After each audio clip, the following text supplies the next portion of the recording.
DeadPresPicks, joined as always by Geoff Fienberg. It is Wednesday, Jeff. First things first, how you doing, my friend? I am doing well, looking to sort of get off the mat here picks-wise, and could be a lot of teams in both the NHL and the NBA going home tonight or season's ending. So It we is. shall find out, and I got money on a few of them. Let's find out. Let's find out who it is. The Warriors and Lakers series. Listen, I thought coming in that that was going to be the series that would definitely go 7. All of a sudden, you look up, the Warriors, they're in a spot to go home tonight. But how about this series where we're going to start? The Heat and the Knicks. So coming in, New York was favored to win the series. From a betting standpoint, Miami, we know what they did in round 1. Jimmy Butler, just an outstanding series, knocking off the number 1 seed, taking down Giannis and the Bucks. All of a sudden, you look up, Jeff, they're 1 game away from reaching an Eastern Conference final. What's your thoughts on this game tonight? Listen, that was an ugly showing for the Knicks in Miami, and now there's some narrative out there as it relates to weather. Now, hear me out.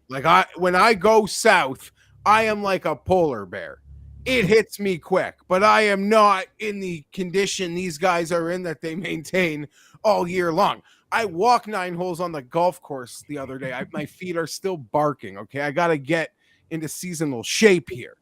Maybe it's more of the nightlife the Knicks got to enjoy. I like to think they'll keep the season alive tonight.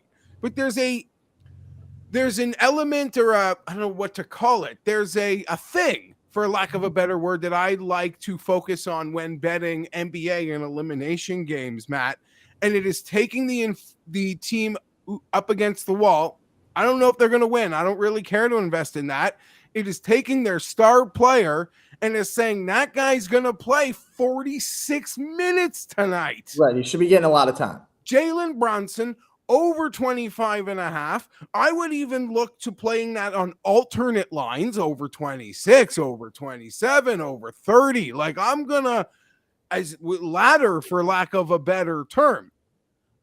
He's going to play the full load. He's going to give it all. I know it's like a defense first at times mindset with him, but the sheer volume and the do or die aspect of it, as long as he doesn't give me like a DeAndre Fox 4-point, first 14 minutes of the game. Right. This thing, I'm not concerned. This thing will keep its pace all night long. So for me, it's Brunson over points, and I would honestly look to play that on alternate lines at plus money as high as you're comfortable. I'm going to go to 30. There we go. Why not? I like that. Listen, it's going to have to be one of the stars, right? It's Julius Randle or it's Jalen Brunson. I'm going the other way. I'm going with Randle over tonight. I think there's a chance, Jeff, that both of these hit too. You mentioned it with the Knicks in general. Anyone knows Tom Thibodeau, he plays one of the shortest benches in basketball. So their starters naturally get a ton of run, ton of minutes. Also important to note quickly tonight, he's out of the lineup. He's their top option scoring off of the bench. So there's going to be some scoring that has to be made up, right, in the absence of Quickly. I think this is a really good spot for a breakout game for Randle or Brunson. Listen, the Knicks, the bottom line is the Knicks have been embarrassed so far in this series. You can say what you want, but the fact that they did lose 1-2 at home, okay, that happens. The last 2 games in Miami, Jeff, really discouraging performances.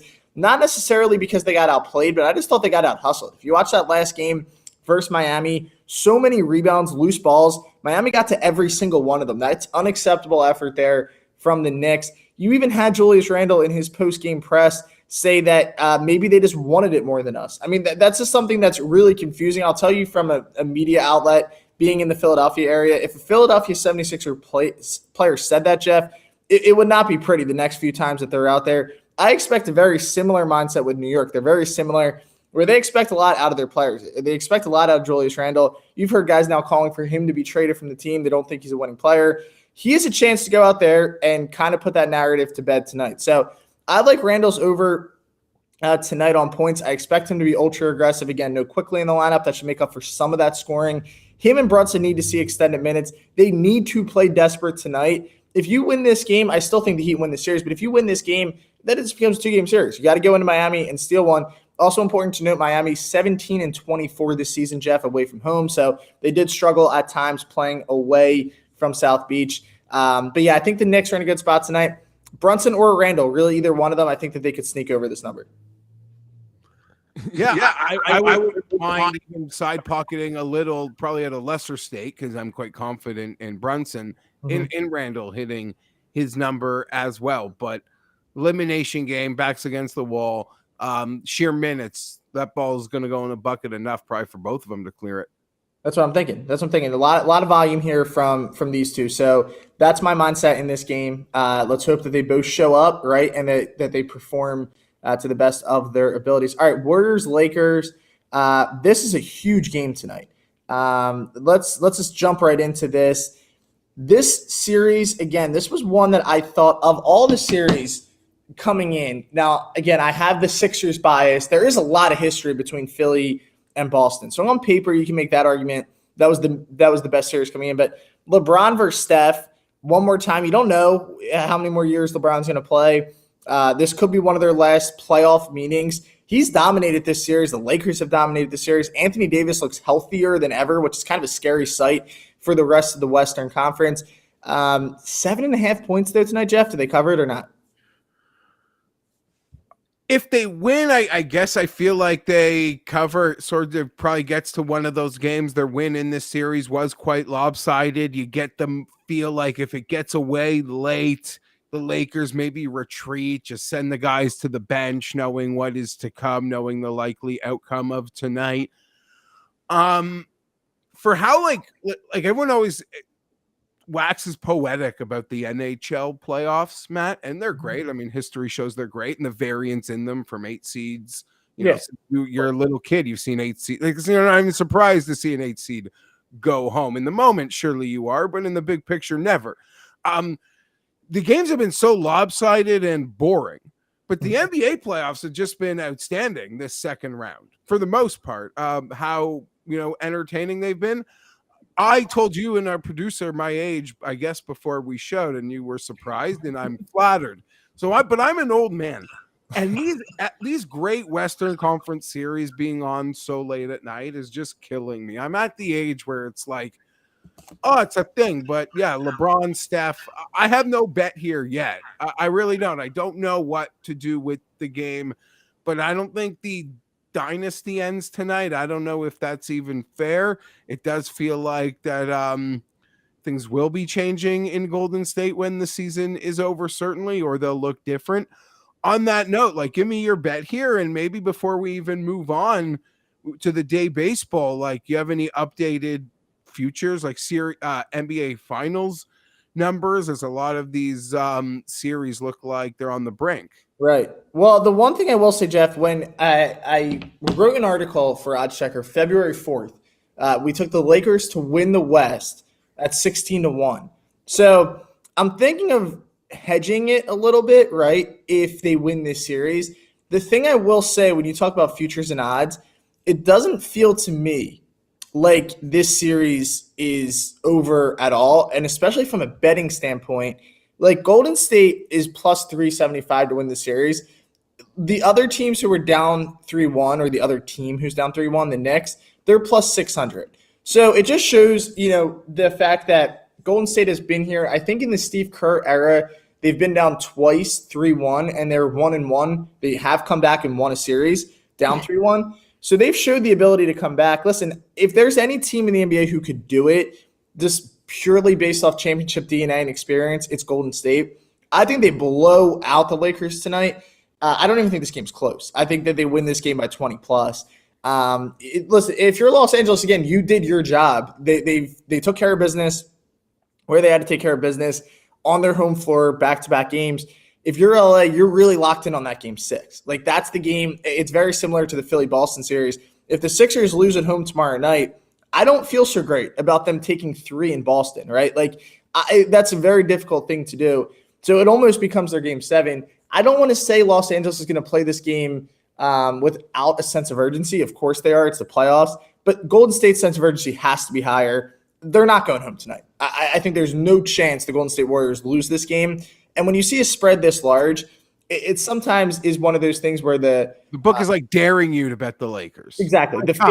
Yeah, dare. Come take all those points. You think you got a lot of Yes. points? Come take them. We're giving them to you. Yeah. Exactly. It's almost So the favorite in the game is actually the sharp side. Like taking the dog here is the square play, right? Like taking the Lakers with the points. Oh, they just won back-to-back games. They've been in all these games. So I think you'll see what you saw very similarly to game 2, where it might be tight early, right? First quarter, first half.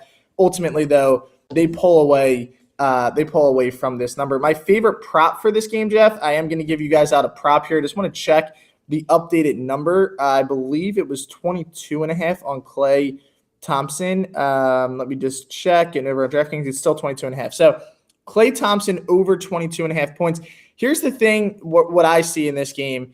Like I said, I think the Warriors do blow them out. But I think their shooting from Golden State has to be better than it's been the last game, especially from distance. Klay in particular, he struggled as of late. This is a guy, again, you go back to that championship DNA, the experience that Klay has had. 3 for 11 last game versus Los Angeles, 5 for 14 the game prior.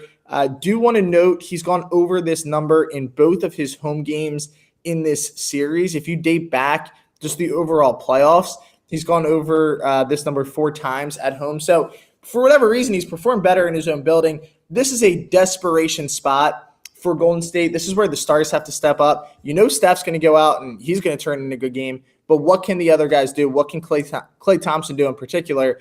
I think this is a crucial game for him. And a guy who's been there, I'd like his over tonight. So let's shift gears, guys, to some MLB. This is what we love Wednesdays, because we get to start the MLB very soon. This game starts in about an hour. So we got the early MLB. The Rockies and the Pirates, Jeff. These are 2 teams coming into the year, pretty low expectations, right, for both of them.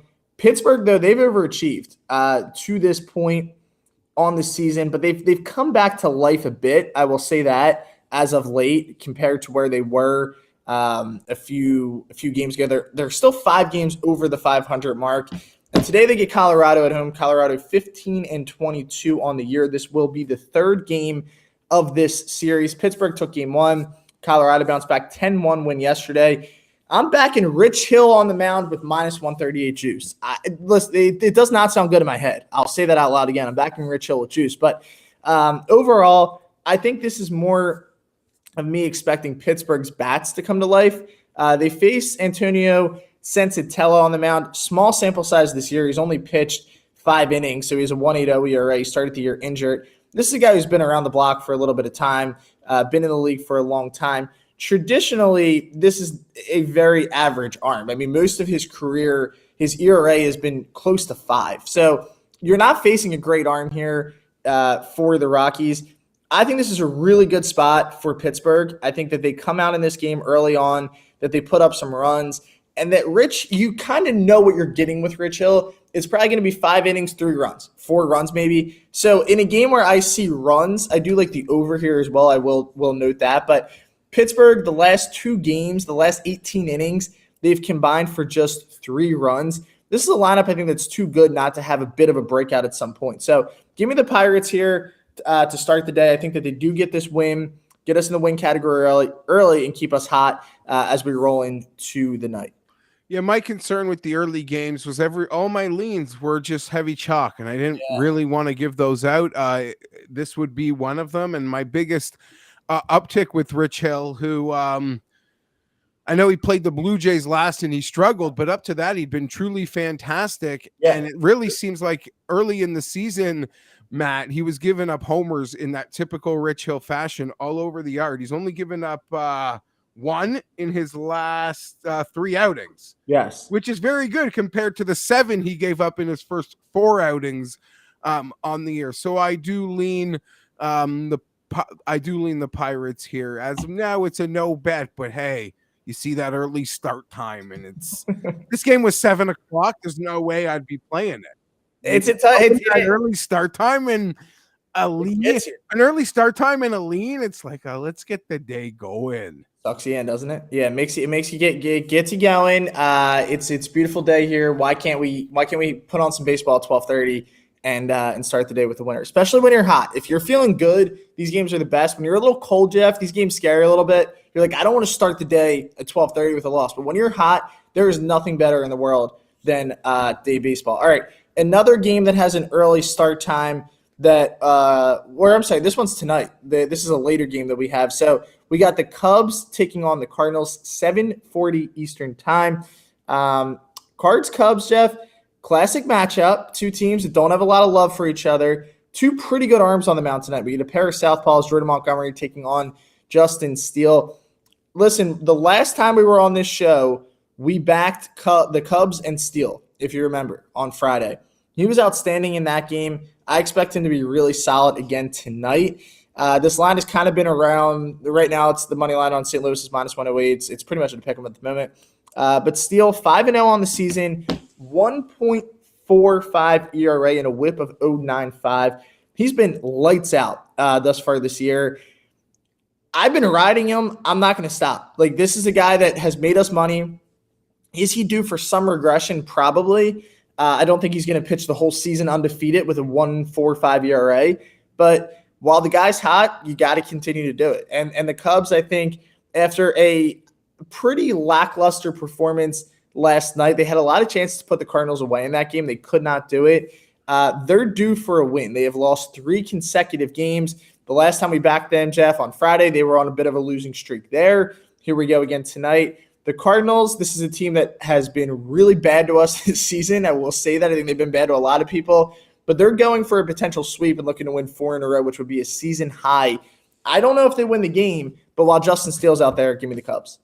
Yeah, so we're going to be on other sides of this one, so that'll be fun. I don't like stepping in front of teams, rivals, trying to sweep someone in their own yard, but that's exactly what's happening tonight, Montgomery versus Steele. You wax poetic about Steele, it's hard to miss it. On the other end, Montgomery might be the most underrated pitcher in the National League at the moment. Well, in that moment, yes, they've gotten things together in some way in St. Louis. But about a week ago or half a week ago, when they were like 12 games under and people were calling for firings, had Jordan Montgomery not been there, I couldn't even imagine what would be going on. And that's maybe for me to just such a good baseball trade, that Bader and Montgomery trade. Maybe I just tried to weasel mentioning that trade in here again and how it's affected everybody. But Montgomery has had just one bad start in the entire year. He gave up 7 runs to Arizona in the middle of April. Since then, he's yielded 3 runs over 18 2/3 in 3 starts. The Cardinals just weren't scoring. Yes. They were in that lull. They're scoring again. He's dealing. I have just confidence in the Cardinals here.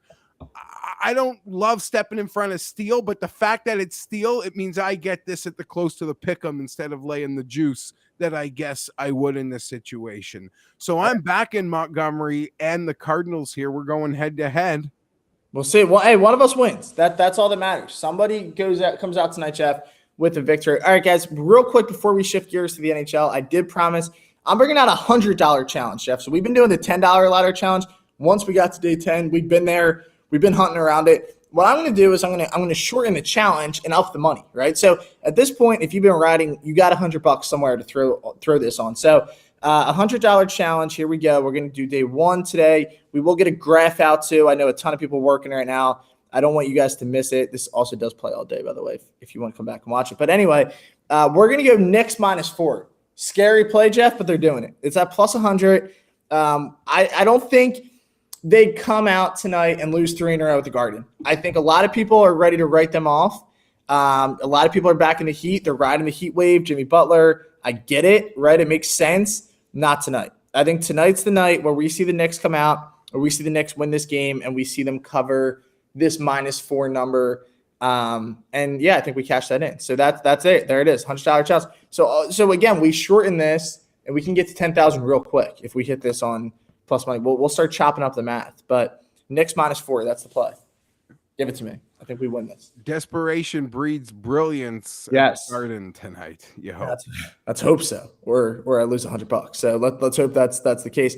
All right, guys. Well, we do have. Do you have any other MLB games, Jeff, or is that it? Did I miss one? I don't. I do have a lean to. I do have a lean to the Dodgers if you're looking for some juice or maybe something to throw on one of your parlays. Maybe if you're playing an early slate there, Kershaw versus Miley, I'll lay the 60 cents. I'll try to find something to do with that.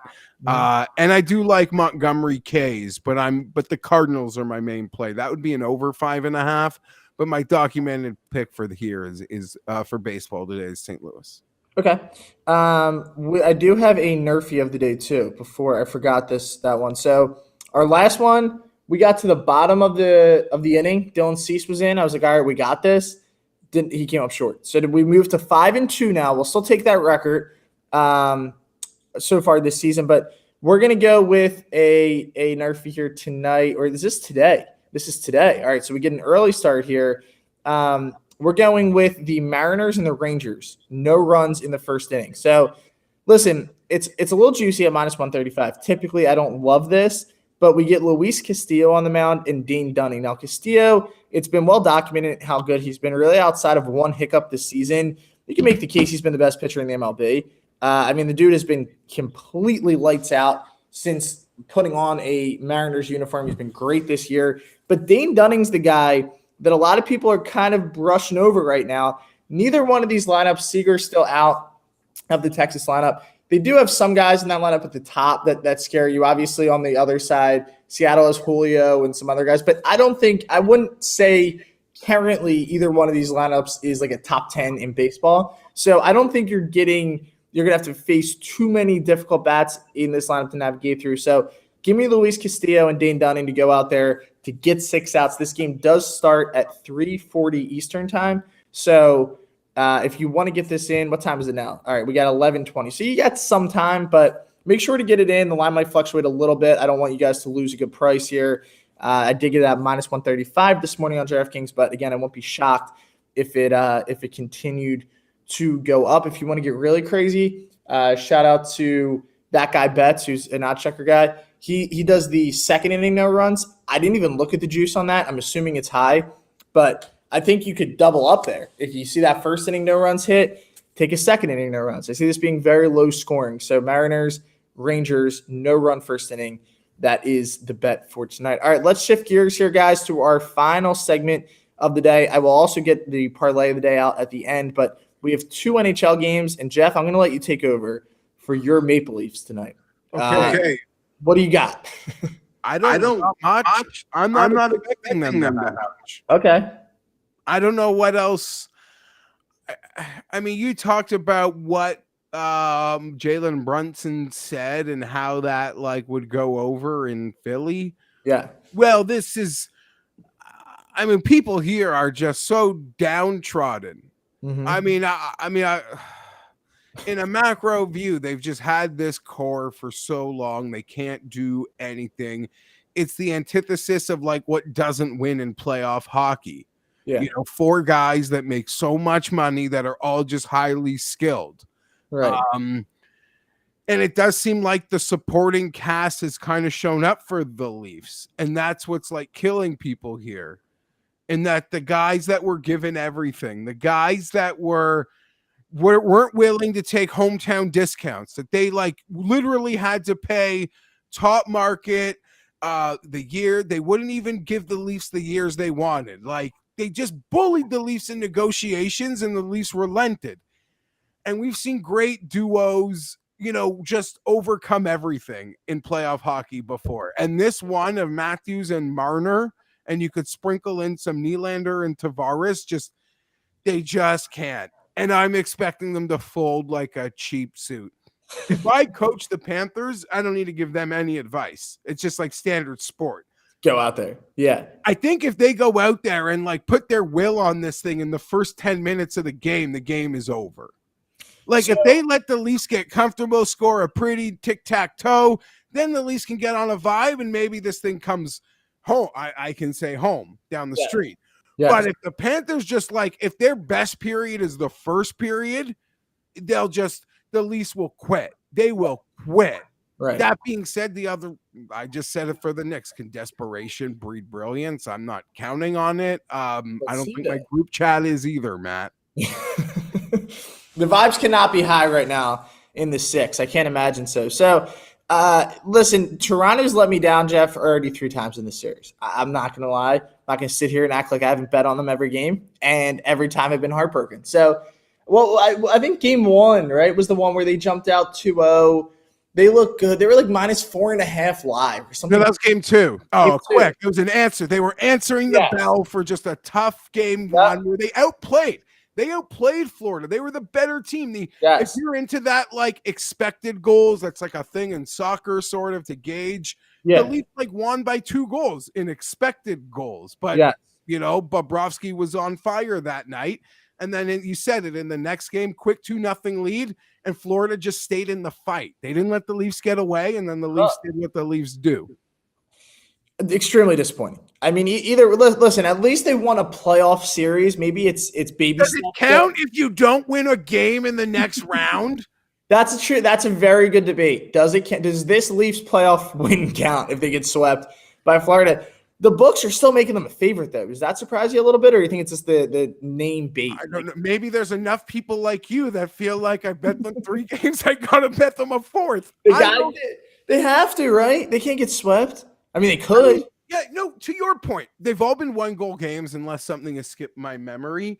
And the Leafs were the better team in 2 of the 3 games. Unlike the Tampa series, where the Leafs actually were not the better team and won the series. They won 3 overtime games. Everything sort of broke their way. This series, I mean, there's no excuse, though. Like, after the effort in game 3 from your best players down 2-0 in what's supposed to be like a win the cup or bust year, people are just, they're beside themselves. But hey, 1 Leaf win and we'll like bring it home, and then it's like bring it back there. And I don't know. You're backing them tonight. I think this has been a long talk to say Matt's still there. I'm adding this as an official pick. You've somehow talked me into it with, I think, trying to talk me out of it. It's making me it's made me want to get in. So let's do it. We're gonna take the Leafs money line -125 right there on the screen. It's in. They're winning the game. Bring it back. You know what? They're winning the series, Geoff. Let's take them and win the series. They're coming back. They're not dead yet. Yeah, I mean that would be a huge number. Why not? Let's see how it goes down. But like you said, in all seriousness, they have both been coin flip games. That is extremely important to note. By the way, if you actually did want to get crazy and take the Leafs to win the series, they're +800. So if you want to, why not? Maybe that's so low. That should be a bigger number. It should be, because you win this game. This is what you're thinking. They're not. If you just rolled over your bets, you would win more than 8-1. I think if you bet tonight. You probably would. Doubled it up the next one, then played that whole take on the third. It would bring you back more than 8. I think so. I'm not the smartest guy in the room. My grade 10 math report card would tell you that, but off the top of my head, I don't. I mean, the 8-1 tells me that the sports books actually think they're one of the few teams that maybe could win 4 in a row. I think they could. I think teams down 3-0 are not 8-1. No, they're not. Let's just look for reference at another. Who else is it's. Okay, so New Jersey's down 3-1, right? They're +500. So I don't know. Maybe the books are thinking these teams come back, make them some series. But we will see who wins. If they're 8-1 now, if they win tonight going home, it's got to go down. It's going to be 4.5-1 or something. Yeah, it would drop significantly. If you actually do think they can win the series, take it out. Well, yeah. No doubt. Yeah. Who knows? Who knows if they will? Right, there is one other game tonight, the Oilers and Golden Knights. I want to point this out. Vegas, by the way, they've not lost yet in the playoffs on the road. That's something that is important to note. And now they come into this game tonight as a +160 dog. The puck line even there is -150. Typically, you would see a puck line -200 range. I think that's fair to say in the playoffs. So the books expecting an Oilers bounce back tonight. To win this series, however, Vegas is favored -130 right now over Edmonton. Also want to note Edmonton was the heaviest favorite coming in to this round to advance in the playoffs. They were the Stanley Cup favorite up until their loss a couple of days ago. Does Edmonton bounce back tonight, Geoff, or do you think it's Vegas who gets it done? Okay. Other than the Toronto Maple Leafs, every single person in this round who's had to answer the bell after getting embarrassed or being against the wall answered the bell. Yes. The Leafs are the only team in this round that did not bite back. And I don't even mean not bite back, like not bite back and win by a field goal. Because that's sort of like what's been happening here in hockey. I'm taking the Oilers. I'm laying this puck and a half, and you've almost pretty much talked me into betting them to win the series. That's Canada cannot break tonight. Canada cannot break tonight entirely, because that's what's on the line here. Oilers minus 1.5. I'm a sucker laying that like ridiculously low puck line, as you mentioned, for NHL playoff game. But these things have gotten sloppy. It's almost like you should be betting the puck and a half to supplement your hockey bet like in every game, just the way this round is gone. These things are getting sloppy. Yeah, it's been pretty lopsided, which is a good point. You made the point earlier about how actually the NBA playoffs have been a little bit, I don't want to say more entertaining, but closer, right, is fair, I think, to say as far as the games. It is a good point.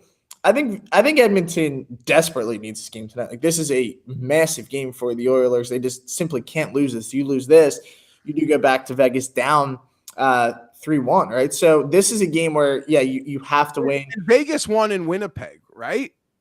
Oh, like what you said they haven't lost on the road. I'm like just speaking hyperbole as like the Canadian, and I don't care that they haven't won a Canadian team hasn't won the cup. But I will literally say those we call them barns here, Matt. Barns, arenas. Okay. Those arenas, like in Winnipeg and in Edmonton, they're frantic. Yeah. Like they are frantic. They are buzzsaw hornets' nests. And to think that with Vegas like tonight can go into Edmonton, just sweep in these Canadian buildings and never have to come back to it when they'll win it in 5 is mind-boggling to me, of an accomplishment sort of within the accomplishment of how well they have been playing.